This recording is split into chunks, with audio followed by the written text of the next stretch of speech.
You don't know much about real life. One of the lessons I've always remembered from school came from a boy. You're a good teacher, father, he said, but you don't know much about real life, do you? Meaning what? I asked.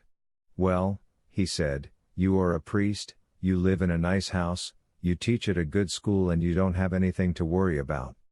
But lots of us live in rought areas, we have fights because that's the life we know, we find it hard to do our homework in cramped small houses and so much noise going on around us. The streets are hard, father, and that's where lots of us boys have to live. You don't have to know any of that.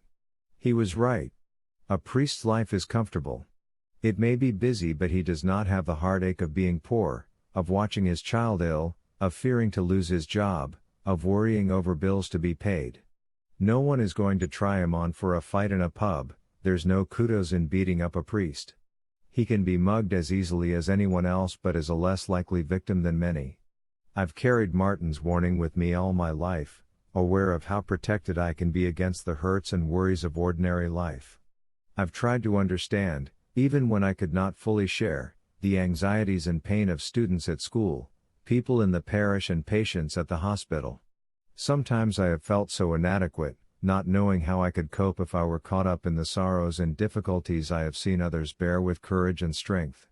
The love that looks after a sick child or aging parent, the struggle of coping in a marriage that has become loveless, the pain of failure or feeling a failure at home or at work, I watched them, prayed for them, worried for them, but not known how I would have coped.